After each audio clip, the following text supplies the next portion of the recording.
We begin tonight with an exclusive Local 12 investigation into a chase involving Cincinnati police. Yeah, that pursuit left 2 people dead and 2 others severely injured. Local 12's James Pilcher has spent the last 2 months digging for information about this case, and he joins us tonight live from where that chase began with more on what he found. James.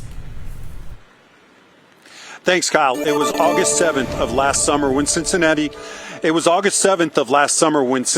police tried to apprehend a dangerous fugitive wanted on gun and drug charges.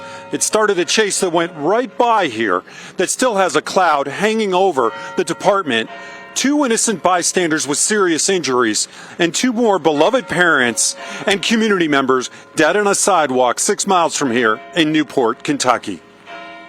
Local 12 Investigates took a closer look at this chase following the major lawsuit filed last month against the Cincinnati Police Department and the officers involved.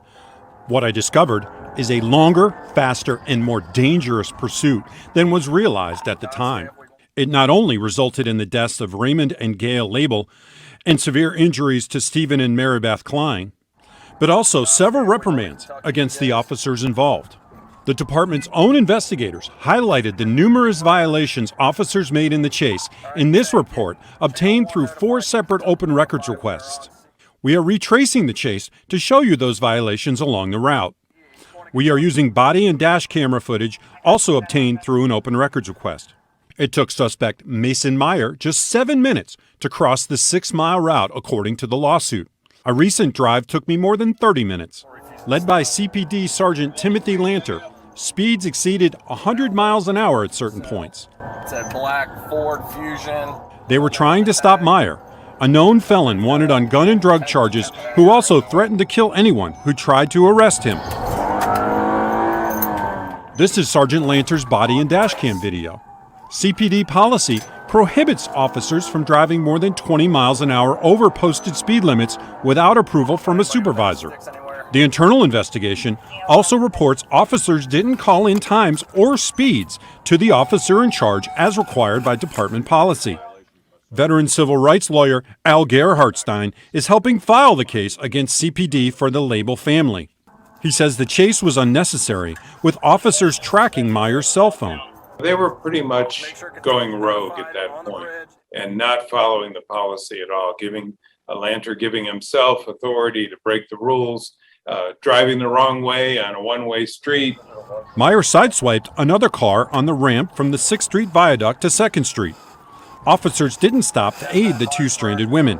On a busy Friday afternoon, the suspect continued through the banks and across the Roebling Suspension Bridge into Kentucky, driving the wrong way down one-way streets and even through an alley in Covington. He came close to hitting a motorcyclist here on the 4th Street Bridge heading into Newport. Lanter's dash cam went out just before the crash in Newport.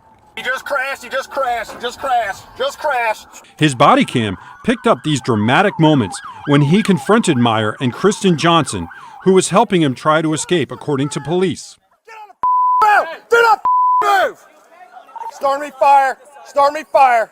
Lanter and the other officers involved declined comment through police union lawyers and leaders. Police Union President Dan Hills declined to discuss this particular chase. He says such pursuits are a balancing act for all police and are sometimes necessary. It is the rock and the hard place thing. There is a time and a place for high-speed chases. CPD officials also declined to go on camera, so I submitted these questions via email. The department declined comment given the ongoing lawsuit, per Chief Elliot Isaac. Now, coming up tomorrow at 6, Local 12 Investigates will dive into the driving record of Sergeant Lanter, one that includes a chase that also involved the death of 2 innocent civilians. Live in East Price Hill, James Pilcher, Local 12 News. All right, James, great reporting. Looking forward to part 2 of that investigation, again, coming up tomorrow. Now, Mason Meyer, that's the suspect that CPD was chasing there, was expected to agree to a plea deal last week. However, that hearing was postponed until next month because he contracted COVID. Kristen Johnson, the woman in the car with him, also had her case continued now until December.